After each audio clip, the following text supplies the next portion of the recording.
This is 5 on your side at 5. Focused on you. We are in storm alert right now, tracking strong to severe storms across the bi-state. The first round of storms have already dropped large hail and caused flooding in some areas south of St. Louis. Thanks for joining us. I'm Mike Bush. I'm Kelly Jackson. We have team coverage tonight. First, we want to get right over to Weather First meteorologist Jim Castillo. A busy day, Jim. Round 2 has already started to ramp up. So what we're looking at right now are 4 separate severe thunderstorm warnings.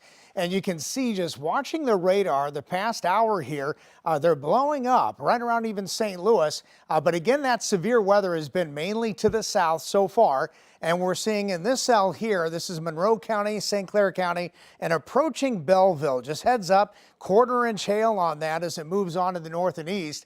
Now, the other cell that we're really keeping our eyes on here is Crawford County. You see a little bit of a notch here or a hook. Tornado possible tag. It's not a tornado warning yet. We'll just watch this as it moves on to the east at about 30 miles an hour. What it has had as it crosses 19 there and around Steelville is large hail. That was noted all the way from Phelps County through Crawford County and now moving into Washington County, where that new warning's in effect. The one in Crawford County goes until 5:30. And then we're also watching not only the showers and thunderstorms and a lot of lightning anywhere from Sullivan, again getting hit, through St. Clair, right up Interstate 44. Look at all that lightning on here. A new severe thunderstorm warning, again, part of Crawford County, Franklin County, and also Washington County. So we'll continue to watch. Looks like another one just popped up here, Scotty, through Festus and then moving north and eastward. So they're just, again, containing a lot of hail with this, thunder, lightning, and that potential for some spin-up tornadoes in there. We'll be watching this throughout the evening. All right, Jim. And we're also out on the roads tonight. Let's check in with meteorologist Tracy Hinson and our Weather First storm tracker. We know there's been water on the roads in many places, Tracy. There certainly has. We've passed over multiple rivers, the St. Francis River, the Big River, quite a few different waterways around here, and all of them are quite full right now. The water is moving a little slower than it did earlier, but they are quite swollen.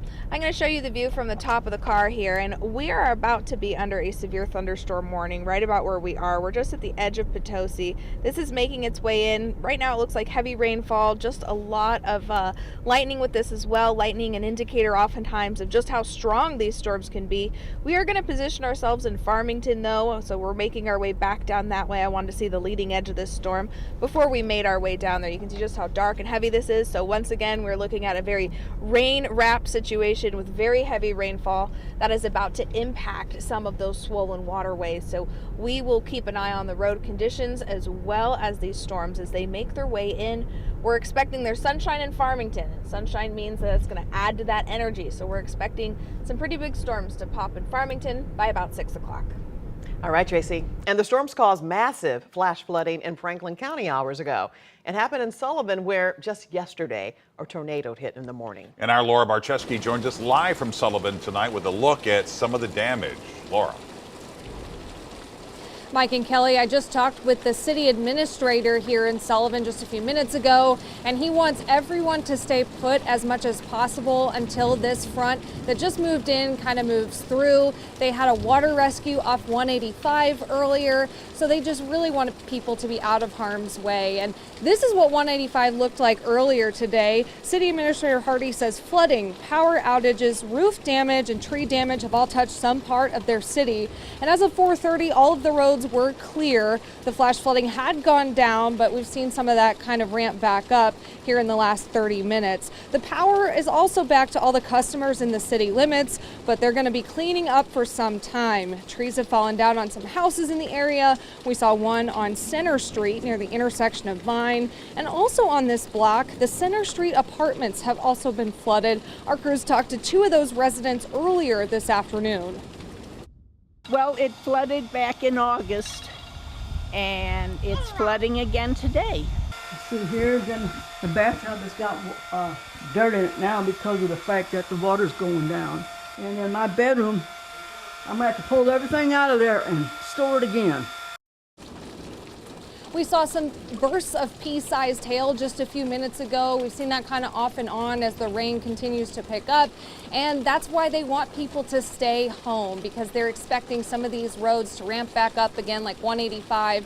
He said there are spots of that repeatedly flood. So again, they don't want people out there and having to do another water rescue like they did earlier. Reporting live in Sullivan, Laura Barczewski, 5 on your side. And one of the biggest problems, the storms dropped massive hail just a few hours ago. This is in Hillsboro, Missouri. And that is where Holden Kurwicki joins us live as he continues our storm alert coverage. Well, Kelly, it was quiet out here in Hillsboro up until about 20 minutes ago, and as we were actually coming on air, some hail is actually starting to hit here behind me at the Hillsboro Christian Church, where members of the staff actually have pulled their car underneath the church's awning to try and keep it out of the hail. This is actually the second line of storms that is moving in, and earlier today, photographer Doug Howell and I saw plenty of leaves blown down and water that had washed out of the dishes. This video was shot just outside of Hillsboro on Highway 21, where there was so much hail, it actually looked like snow building up on the shoulder of the road. Now, looking at this picture from Kenzie Milton, who lives in the Brickyard Estates subdivision, you get an idea of exactly what people are dealing with. Her husband Joey said what started as pea or marble-sized hail quickly turned into stones as big as baseballs falling from the sky. Because I have my buddy who works on hail, I'm always I'm checking the size, because he says if it's golf ball size or bigger, that means damage. So anytime we get hail, which we've had quite a bit lately, I'm always checking the size. And as soon as she saw that and we saw the baseball, we were like, oh my gosh. But luckily we were watching News Channel 5 and they were warning us, saying baseball hail was coming, and we just couldn't believe it till we saw it. Melton told me that a number of his neighbors had water coming into their house from the hail damage. However, that damage was not visible to the naked eye. I'm actually going to toss it back to you guys in the studio, because even though I'm under an overhang right now, there is some hail actually blowing in here at us right now. So I'm going to go ahead and get to safety. Reporting live in Hillsboro, Missouri, Holden Kurwicki, 5 on your side. All right, Holden, stay safe. More large hail fell in Infestus today. That's where Justina Cornell joins us live after talking with people who are now dealing with damage. Justina. I'll talk about that hail in just a few seconds, but I wanted to mention we're in front of Joachim Creek right now. We can see the water's going by swiftly all afternoon, and they're carrying a ton of debris and large branches. I even saw a tire go by. Just some of the impacts of that storm earlier today, and right now we're seeing that second round is starting to rain. We're seeing a ton of lightning. Now, also seeing the impact from earlier today was a homeowner down the street from here. He graciously welcomed us into his home to see that damage. Don Goforth was watching Channel 5 with his wife when they saw the action themselves in the backyard. A ton of rain with huge hail came crashing down on Frontier Road. At one point, the baseball-sized hail was hitting the pool, causing the water to splash in multiple directions. He compared it to meteorites hitting lava. Right now, they're assessing the damage. They're concerned about their newly installed roof, which was fixed a year ago due to a tornado. But they also have other concerns, including their shattered window. Busted some caps on the post on the back patio on the deck, and my wife's garden, and that's probably the worst. She takes a lot of care of that garden. As we were driving around, we also saw a ton of debris on the ground, so I just want to make sure you're being safe. Also a reminder, do not drive through flood waters. Reporting live, Justina Cornell, 5 on your side. And we will keep you updated on the weather on air, the 5 on your side app, ksdk.com, and 5+. Or you can also text the word weather to 314-425-5355. We're back after the break.